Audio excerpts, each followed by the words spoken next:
Hey everyone and welcome to Storytime. My name is Jake and today we are going to be looking at the subreddit r/maliciouscompliance, where people conform to the letter but not the spirit of a request. If you're new around here, please do hit subscribe down below so that you never miss out on another video. But for now, let's sit back, relax, and enjoy some malicious compliance. You want me to intentionally break a client's new computer? As you'll probably be able to tell, this one happened a while ago. Fair warning, this is pretty long. I used to work for a mass merchant retail chain, and my job was repairing / servicing / setting up devices our clients decided they didn't want to deal with themselves. I'm trudging along when one of our sales floor associates, let's call him Worthless, or WL, comes back to me. I have a computer for you to set up. Okay, take it up front and have them fill out the paperwork. That'll take too long. It won't, he was just an impatient idiot. I need that paperwork or I can't start working. I also need it so if there's anything I have questions about, I can contact the client. So they need to verify the information is correct. I already have all the info. He didn't.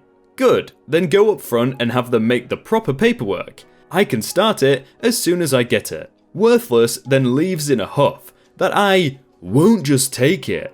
But I think that was the end of that, since he didn't try to fight it anymore and walked back up front. But alas, that's never the case.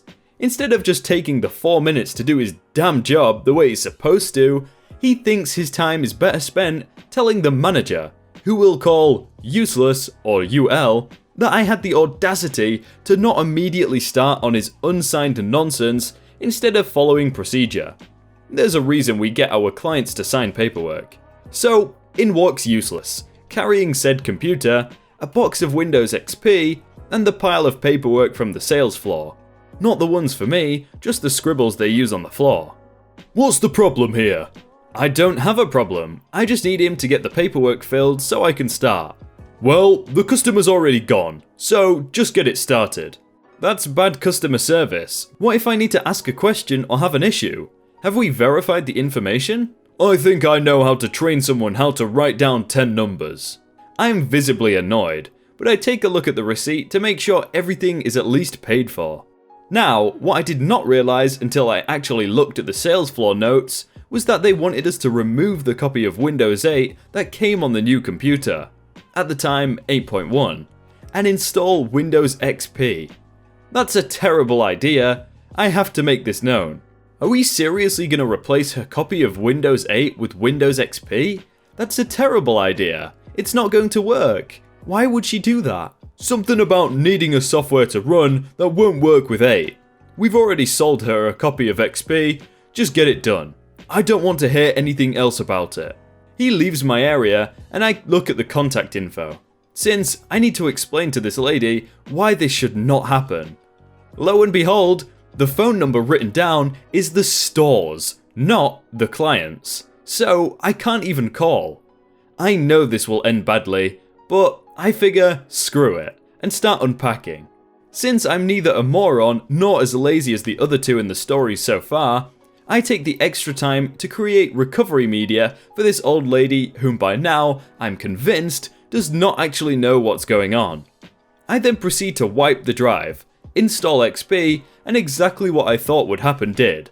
For those of you who don't know, when you need a piece of hardware to play nice on your computer and work with the operating system, the software that controls that is called a driver. Some are plug and play and will work just by connecting, like a keyboard. Others, like graphics cards, you'll need to install software.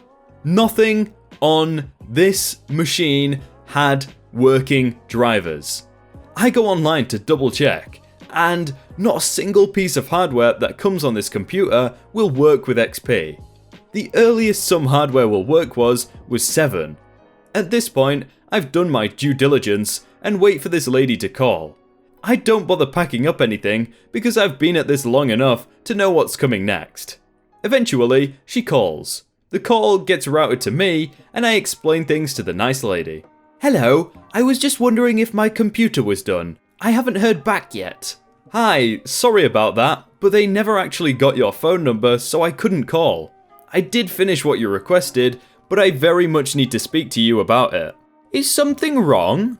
Well, the version of Windows you wanted us to install is not really supported anymore, and none of the drivers for your computer will work with it. What does that mean? In simpler terms, the video card can't properly display all resolutions in its range. The DVD burner won't recognize DVDs. The network cards can't connect to any networks. The full capacity of the hard drive can't be seen, and only 3.5 gigs of your 8 gigs of RAM can be seen. Also, all the other peripherals, such as the card reader, can't be recognized. There's a few seconds of silence. So, what good is it then? It's not. This was a terrible idea, and had he actually brought you up here to speak with us, we would have told you this was the exact result. Out of curiosity, since what few notes I do have are pretty much scribbled on a napkin, what did you need XP installed for? To install my Hoyle card games. Now, I can't attest to this, but according to my co-workers, an audible snapping sound could be heard from inside my skull cavity. After a few moments of heavy breathing and resisting the urge to beat Worthless to death using Useless as the bat, I compose myself and resume speaking. Ma'am, I had the foresight to create recovery media. Go ahead and come in with your game, and when you get here, I will install it for you. For the inconvenience, if it won't work, then I'll go grab a similar version for you myself to install. Or just grab you some from the Windows store for you. What about my copy of Windows they had me buy? Normally, we don't return open software, but if they gave you the grief at the customer service desk over it, I'm going to be authorizing it on the paperwork I'll be making for you. I collect her correct information, made the proper paperwork, left my plethora of notes detailing all the lovely time that got wasted due to procedure not being followed, undid that nightmare, and got it up to snuff. What I didn't know was while I was finishing up, she had already gotten back to the store, caught our general manager, and gave him an earful of all the time and money she had wasted because of Worthless. When she got back to us, I had her sign the papers, the way it should have been in the beginning, and managed to have the game installed before they even finished the return transaction for the Windows she didn't need. It was most definitely not designed for Windows 8, but it managed to run anyways. Still no idea why they told her she needed it without checking.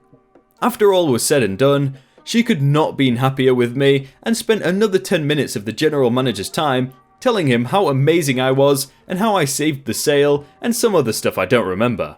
Point is, she was happy. I explained to the general manager the whole fiasco, not getting contact info, being told to install a software that will basically render her purchase useless, refusing to get a signature so we could have had a real issue had it gone to corporate, etc. Along with copies of all paperwork and notes. He took Useless and Worthless to the room next to my work area, and through our almost non-existent walls, I got to enjoy hearing the general manager tear both of them a new one about doing things correctly and not scamming the clients just to add to the cart. Then, he kicked Worthless out of the room to hear Useless's excuses. Found out he didn't even not train them like we thought. He straight up trained the whole department to do the exact wrong thing. We'd just been pulling the slack for them. It took a while, but things got better. Mostly after Useless was fired for an unrelated incident and Worthless quit because F this place, only to not be able to hold on to any of his other jobs that wouldn't put up with his crap. Moral of the story? Yes. It takes time and may seem stupid, but procedures are there for a reason. Just follow them, and if they fail, at least it won't be your fault. Yeah, I'll never understand why people just don't follow like basic procedures. If it's gonna cut like 2 minutes out of your time, then it's probably worth to just actually do it, because the reason procedures are actually there is because someone's probably messed up in the past and they've thought, okay, we need a procedure in place so that doesn't happen again. But you know, some people are just idiots. Boss tells deaf girl to listen to transcribe audio recordings. Okay, no problem. I used to work for a telecom company that is one of the major wireless providers in the USA. My position was strictly technical, working in the Network Operations Center, or NOC for short.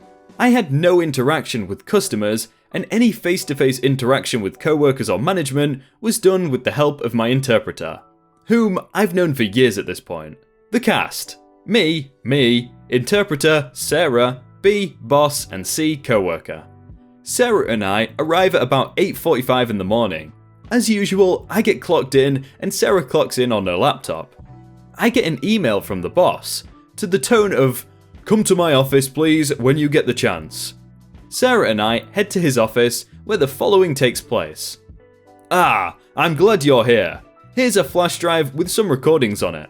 I need you to listen to these and transcribe them into the CRM under X directory." Sarah and I give each other an odd look. "Sir, I'm deaf. Sarah is here because I cannot hear and I need her to tell me what you say." "Yeah, so? So I can't listen to anything without subtitles?"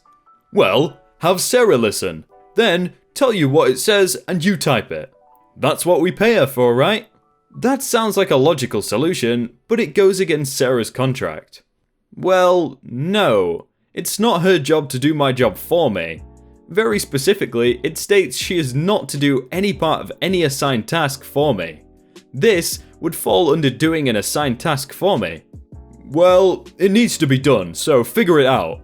"Okay, well, I'll ask C to do it. Is that okay?" "No, I asked you to do it." Cue the malicious compliance. "Yes, sir." Sarah and I leave the office and she asks me how I plan on doing what he's asked. "How are you going to pull this off?" Me, with a smirk, "Just watch." I get back to my desk and start up Google Voice. I plug the microphone in and a speaker and start playing the audio recording into the microphone and it starts typing what it heard. The transcript was indecipherable. After about 2 minutes, my coworker walks in and asks what the hell was going on. "What the hell? What is this?" "It's an audio recording the boss asked me to transcribe. He said, figure it out, so that's what I'm doing. Coworker, if you're out there, please write up your pro-revenge on this." "Oh, okay." My coworker leaves. Later, we found out he went to HR. I don't know all the details and Sarah couldn't tell me what was really being said because it was against her contract and it's super serious and she's super professional. I finish and upload it to X directory and email him it was done. My boss, via email. "See, I knew you could figure it out. Thanks." 20 minutes later, my boss comes rushing out to my desk demanding to know what I did. "Do you think you're funny? This is complete gibberish," referring to the Google Voices transcription. I did my best using the tools provided and the restrictions placed on me in regards to completing the task. "Forget it." He storms off. He was right. It was complete gibberish. There were barely any words in there, let alone anything resembling English. Are you going to get in trouble? For a deaf person transcribing an audio recording all on my own, I think I did a better job than expected by any reasonable person. She smirked and patted me on the shoulder.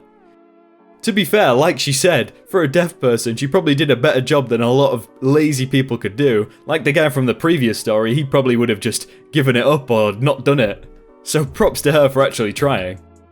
Hey everyone, I hope you all had a really good day and that you enjoyed that video. If you want to check out some other videos, then click on screen right now or check out the playlist down below. If you enjoyed that video, then please do leave a like. And if you want to submit your own stories, then you can do so by joining the Discord in the top link in the description. But thank you so much for watching and I will see you very soon.